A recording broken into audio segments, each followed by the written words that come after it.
Ready? Play. I'm Brenner and I are here to talk about the upcoming semi-final on the women's side between Jessica Pegula and Alex Eala. I guess all the stories and all the news, particularly the last 24 hours, but even before that, has been about Alex Eala. But slightly under the radar was Jessica Pegula's 3-set win last night over Emma Raducanu. Uh, all of us, you included, Brenner, were sort of talking about this match before the Pegula Raducanu one and suggesting it was, I think the bookmakers probably had a bit more of a leaning towards Pegula than we did. We all saw it as a really difficult one to call, and it did turn out that way. I think we all ended up leaning, the three of us, me, you, and Carson, ended up sort of leaning towards Raducanu for one reason or another. In the end, it went the other way. But 3-set victory for Jessica. What were your thoughts, either on that match or just Jessica Pegula in general at this tournament? Yeah, I mean, it was extremely physical out there. I thought it was a great battle, and I don't think our predictions were necessarily far off. Like, No. as we talked about, it just should have been more of a, maybe 53-47 match to Pegula as Uh-huh. opposed to, a 60-40. Mm-hmm. But it was a great tennis match overall. Both players showing, their prowess, and you got to give Pegula credit there. Came all the way back from 5-2 to get to a tiebreak and ends up losing it. But Mm-hmm. you think about the physical battle it was, where Emma wasn't feeling too good on court. She did have to see the physio, and I think that that stopped her momentum in the second set, which Okay. then you know made it a little bit more physical, made that second set a lot longer, and then just didn't really have the legs or gas to finish it off in the third set. But all credit to Jessie Pegula, playing so well right now. I think we talked about these conditions being perfect. Obviously, being in the United States helps, but it's a similar low bouncing, court, not as quick as Cincinnati, but like I said, similar in terms of, low bounce, quick. And you can just really see like her baseline ability is just totally, on display, taking the ball super early. I definitely like to credit the backhand a lot too. She Okay. was she was going backhand up the line quite consistently, and then from the center of the court, even using that backhand to open up the inside out backhand to open up the court. So, you know, just a really impressive performance there, and totally deserving to be here. I mean, you kind of know what you're going to get with Jessica, and and I mean that in the best possible way. She doesn't have a huge amount of off days. She's often pretty solid in both of her results, but also her style of play. And it will see her get to and have mega runs at big tournaments, and this being one of them. I wasn't aware, actually, because I didn't see the match, but I wasn't aware of the physical travails that Emma had in the latter stages of that match. And I'm just having a quick look at the WTA website right now and their write-up talking about that and the humid conditions in Miami. We've seen quite a few retirements and withdrawals. And so, okay, that didn't happen to Emma exactly yesterday, but it does seem as though it had at least a semi or small influence on the match. But hats off to Pegula for coming through that. They had a super tight 3-set, I remember, last year on the grass in the UK, and Raducanu won that one. And this time it went Pegula's way, and fair enough. In fact, it looks like the top 10 player won the last 8 points of the match. So again, Emma did just sort of phase physically, but also Jessica said afterwards it was tough. I played a good first set, a little bit down in the second, but got it back. So yes, so even she found it obviously tough, possibly both physically but also mentally. But she came through that one. Prior to that, she came through Pera, Kalinskaya. I remember us touching on that in our preview. Obviously, that was a super tight 3-setter. And Kostyuk in straight sets. She's now going to come up against Alex Eala, and it's going to be another one of those where, every match that Ayala's probably played pretty much in this tournament, she's been a huge underdog in most or all of them. I mean, the Volley Nets one was her first round opponent and probably was a little under the radar at that point as a wildcard, but she sort of made her mark in the Ostapenko match where she would have been the underdog.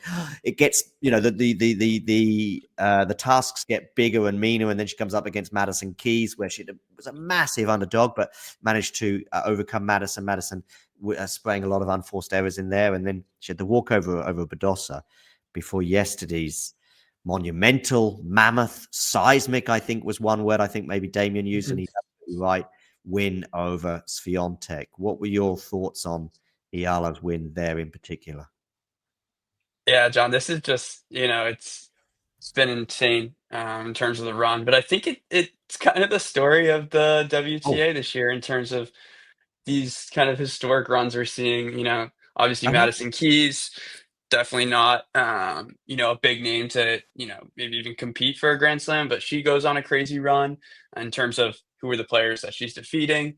Then you see Mira Andreeva, being 17 years old, taking down the top players back to back Masters titles, and now we're in our, I think, fourth Masters so far in the WTA season, and here we have another amazing story of a 19-year-old wild card in Alexandra Eala taking down numerous Grand Slam champions, in consecutive matches, and it's been fun to watch. I think if you were to maybe try and capture, what she can do to a player in terms of frustrating her opposition, you might look at that Madison Keys match, just because Uh-huh. she just she gets every ball back.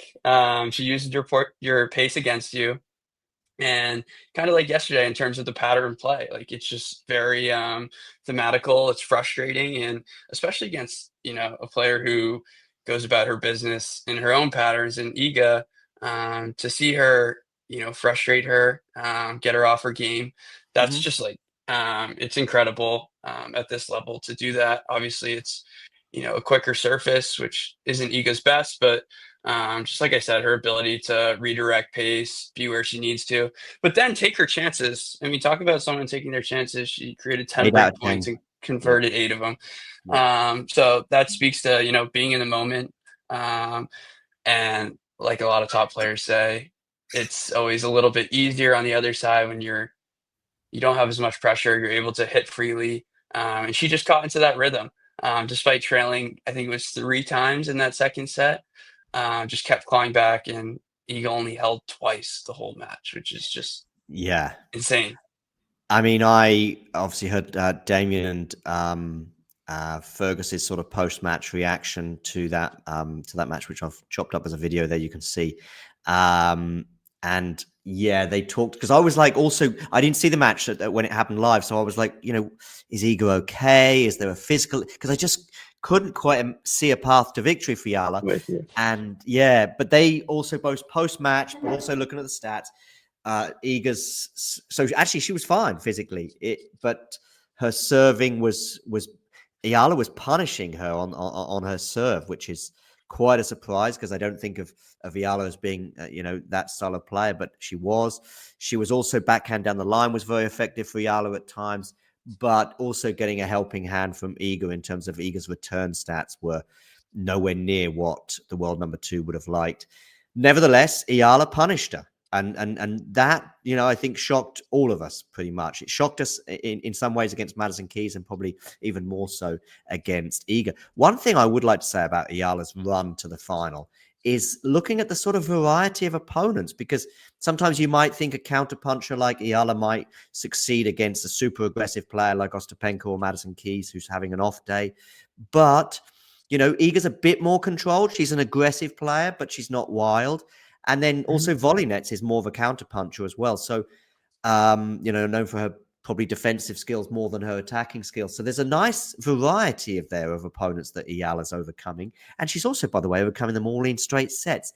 I do Yeah. think in a way, though, Pegula should be even more difficult, even if Pegula's ceiling isn't quite as high as Iga's or Madison's maybe. Pegula's even more controlled on the aggression side. I see her as being a bit more of an aggressive type of player than a defensive type of player, but she's kind of a Yannick Sinner, if you like, an Mhm. aggressive player, but Yannick's ceiling in compared to his peers is probably a little bit higher than Jessica's, but there's margin there, and Jessica will also Mhm. play with that margin, which again should help Jessica win this match.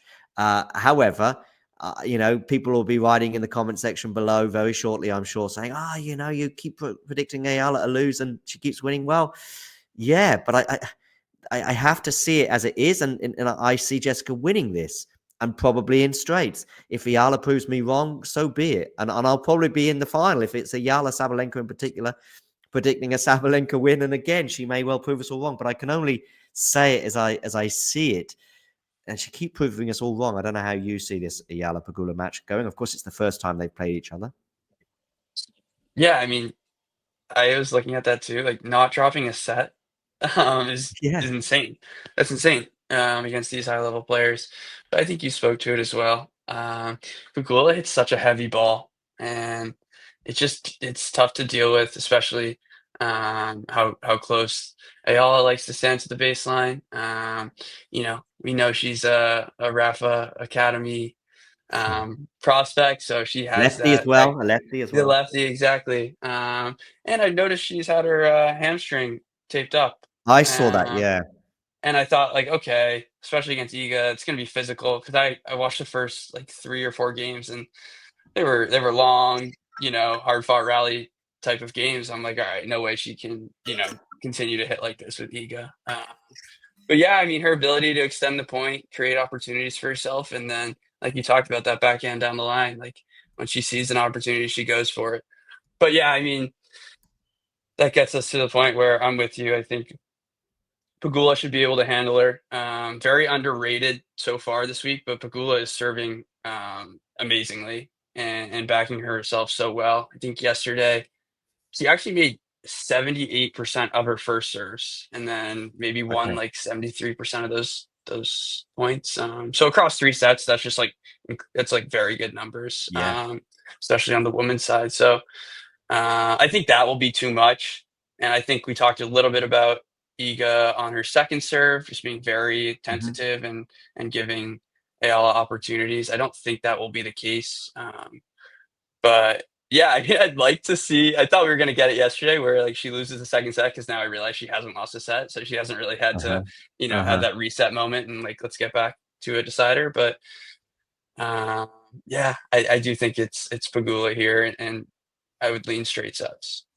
Yeah, I mean, just quickly regarding yesterday, yeah, I mean, if Iga holds serve as she just couldn't hold serve as you highlighted, but if she does hold serve there and get to the tie break, because it was a crucial moment, 5-6 down, but she finds herself 15-40 down and Ayala struck as she did 8 times out of 10, as you said, on break points. That won't happen normally. One thing you could also put out there though is saying that Jessica's probably not always going to be having those high percentage of serving stats as well. So that might not necessarily be the case tonight either. But yeah, and fine if Fiala proves us all wrong again, that's fine. But yeah, it's also gonna these fairy tale runs, and to some extent it was the same with Emma, of course, getting to the quarters, albeit that she's obviously a bit more established than Niala, but they do come to an end normally at some point, and you go, wow, what a run that was. And now she's breaking into the top 100 in Ayala's case, and Right. maybe she can kick on from here.